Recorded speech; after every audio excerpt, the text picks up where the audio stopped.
Hello friends, so இந்த வீடியோவில் வந்து என்ன பார்க்க போகிறோம் அப்படின்னா SSC ஜேஇயோட மெயின்ஸ் ப்ரிப்பரேஷன் ஸ்ட்ராட்டஜி தான் வந்து பார்க்க போகிறோம்.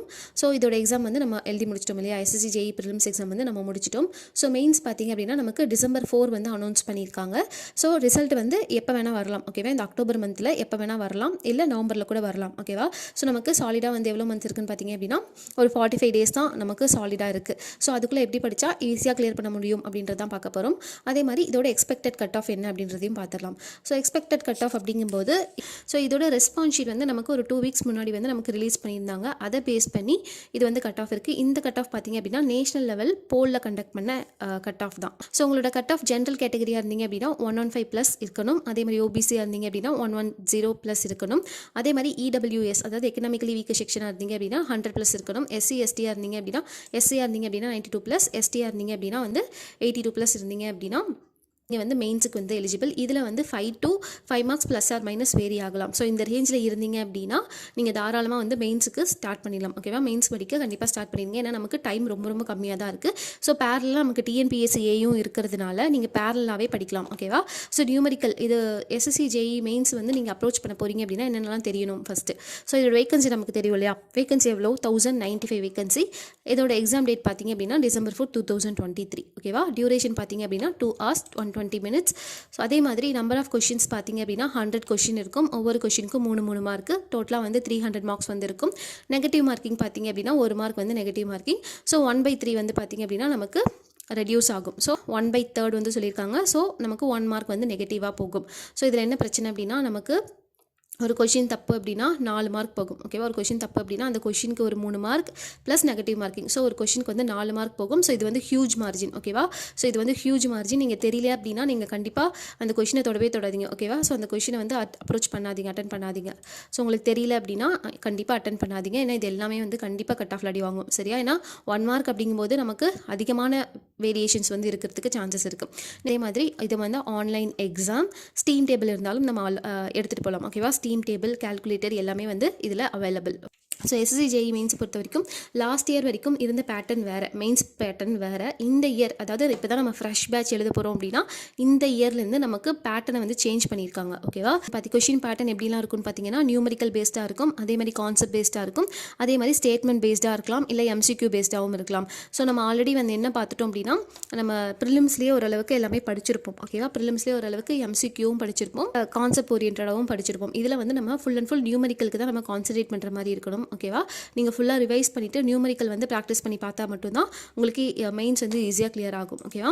ஸோ அதுக்கு என்னென்னலாம் பண்ணலாம் அப்படின்னு பார்த்தீங்கன்னா ESCயோட ப்ரீவியஸ் ஏ பேப்பர், ஓகேவா. இன்ஜினியரிங் சர்வீஸோட ப்ரீவியஸ் ஏ பேப்பர்ஸ் இருக்கும் இல்லையா, அது. அதே மாதிரி கேட்டோட ப்ரீவியஸ் ஏ பேப்பர்ஸ், அதே மாதிரி ஸ்டேட் ஏஇ, ஓகேவா. நம்ம டிஎன்பிஎஸ்சி ஏஇ அதோட கொஷின் பேப்பர்ஸ் பார்க்கலாம். இல்லை SSC ஜேஇயோட நியூமரிக்கல்ஸ் அதாவது ப்ரீவியஸ் இயர் வரைக்கும் நமக்கு CBT 1 வந்து கொஞ்சம் கஷ்டமான நியூமரிக்கல் இருந்தது அப்படின்னா அதை கேட்கறதுக்கு கூட நமக்கு சான்சஸ் இருக்குது, ஓகேவா. நீங்கள் அது கூட நீங்கள் செக் பண்ணி பார்க்கலாம். ஸோ SSC ஜேஇ மெயின்ஸை பொறுத்த வரைக்கும் நமக்கு என்ன பண்ணலாம் அப்படின்னா ஃபஸ்ட்டு நீங்கள் படித்தது ரிவைஸ் பண்ணிக்கோங்க, ப்ராக்டிஸ் பண்ணலாம், ஓகேவா. ப்ரீவியஸ் ஏ பேப்பர்ஸ் வச்சு நம்ம ப்ராக்டிஸ் பண்ணலாம். கண்டிப்பாக டெஸ்ட் சீரிஸ் ஜாயின் பண்ணிடுங்க. நமக்கு ஒரு 45 days தான் இருக்குது அப்படின்றதுனால கண்டிப்பாக ரிவிஷன் பண்ணிவிட்டு டெஸ்ட் சீரிஸ் எழுதுறதுக்கு தான் உங்களுக்கு கரெக்டாக இருக்கும். ஸோ அதனால் வந்து இன்றைக்கே கூட நீங்கள் ஸ்டார்ட் பண்ணி படிக்க ஆரம்பிச்சிடலாம், ஓகே. ஆல்ரெடி ஸ்டார்ட் பண்ணியிருந்தீங்க அப்படின்னாலும் அது வெல் அண்ட் குட் தான், ஓகேவா. ஸோ நீங்கள் வந்து இப்போ கூட நீங்கள் ஸ்டார்ட் பண்ணலாம். ஸோ டெஸ்ட் சீரிஸ் கண்டிப்பாக ஜாயின் பண்ணுங்கள். அதே மாதிரி ஏதாவது கோர்ஸ் அதாவது கிராஷ் கோர்ஸ் மாதிரி இந்த 45 daysலும் எந்த மாதிரிலாம் நியூமரிக்கல் கேட்கறதுக்கு சான்சஸ் இருக்குன்னு சொல்லிட்டு நிறைய கோர்ஸ் நேஷனல் லெவலில் இருக்குது, ஓகேவா. டெக்ஸ்ட் புக்காக இருக்கலாம், இல்லை வந்து பார்த்தீங்க அப்படின்னா ஹேஸ் அகாடமி, மேடிஸ் இதில் எல்லாத்துலேயுமே வந்து CBT 2க்கு அப்படின்னு சொல்லிட்டு தனியாகவே உங்களுக்கு கோர்ஸ் வந்து கண்டக்ட் பண்ணுறாங்க. அது எல்லாமே நீங்கள் தேடி ஜாயின் பண்ணிக்கலாம், ஓகேவா. கோர்ஸ் ஜாயின் பண்ணிக்கிறது வெல் அண்ட் குட், ஓகேவா. நீங்கள் வந்து SSC ஜேஇ மெயின்ஸை வந்து ரொம்ப சீரியஸாக கன்சிடர் பண்ணுறீங்க அப்படின்னா ஏதாவது ஒரு கோர்ஸ் ஜாயின் பண்ணிக்கிறது பெஸ்ட். இல்லை ஓன் ஸ்டடி பண்ணுறீங்க அப்படின்னா ரிவிஷன் பண்ணுங்கள், ப்ராக்டிஸ் பண்ணுங்கள். அதே மாதிரி கண்டிப்பாக டெஸ்ட் சீரிஸ் ஜாயின் பண்ணுங்கள். டெஸ்ட் சீரிஸ் ரொம்ப ரொம்ப இம்பார்ட்டன்ட். ஸோ எந்த சப்ஜெக்ட் வந்து ஃபஸ்ட்டு நீங்கள் படிக்கலாம்னு பார்த்தீங்கன்னா ஸோ இந்த ஆர்டர் படியே நீங்கள் படிக்கலாம். ஃபஸ்ட்டு வந்து ஸ்ட்ரக்சரல் இன்ஜினியரிங் பொறுத்த வரைக்கும் நமக்கு theory of structure, concrete technology, RCC, steel இந்த 4மே கவர் ஆகும். ஸோ இருக்கிறதுலேயே வந்து ஒன் ஆஃப் தி கொஞ்சம் வாஸ்ட் சிலபஸ்னு கூட சொல்லலாம், ஓகேவா. ஸ்ட்ரக்சரல் இன்ஜினியரிங் வந்து ஒரு வாஸ்ட் சிலபஸ். அதே மாதிரி இது கான்செப்ட் தெரியாமல் நீங்கள் நியூமரிக்கல் கண்டிப்பாக போட முடியாது. ஸ்ட்ரக்சரல் இன்ஜினியரிங் பொறுத்த வரைக்கும் நீங்கள் ஒரு மிஸ்டேக் பண்ணாலும் உங்களுக்கு கண்டிப்பாக எல்லாமே மிஸ்டேக் ஆகிறதுக்கு சான்சஸ் இருக்குது. ஸோ ஸ்ட்ரக்சரல் இன்ஜினியரிங் கண்டிப்பாக வந்து நீங்கள் தரவாக பார்க்கணும், ஓகேவா. ஸ்ட்ரக்சரல் இன்ஜினியரிங்லேருந்து கொஷின்ஸ் கண்டிப்பாக அதிகமான சான்சஸே இருக்குது நிறைய கொஷின்ஸ் கேட்கறதுக்கு. ஸோ அதனால் இது கொஞ்சம் தரவாக பார்த்துக்கோங்க, ஓகேவா. ஸோ நெக்ஸ்ட் வந்து பார்த்திங்க அப்படின்னா ஸ்கோரிங் பேப்பர் இதெல்லாமே ஓகேவா. ஜியோ டெக்னிக்கலாக இருக்கட்டும், இல்லை transportation, environmental, hydraulics, irrigation, hydrology, இது எல்லாமே வந்து பார்த்திங்க அப்படின்னா ஸ்கோரிங் பேப்பர். இதில் வந்து நமக்கு எம்சிக்யூ டைப்லேயே நமக்கு மேக்ஸிமம் நமக்கு ஒர்க் பண்ணியிருப்போம். மீதி எல்லாமே இது ஃபார்முலா பேஸ்டு தான் ஓகேவா. ஃபார்முலா பேஸ்டு, அதுவும் நமக்கு தெரிஞ்சதாக இருக்கும். இந்த டேரெக்டாக நம்ம ஃபார்முலா போட்டு ஆன்சர் பண்ணுற மாதிரி தான் இருக்கும் இதில் இருக்கக்கூடிய கொஷின்ஸ் எல்லாமே.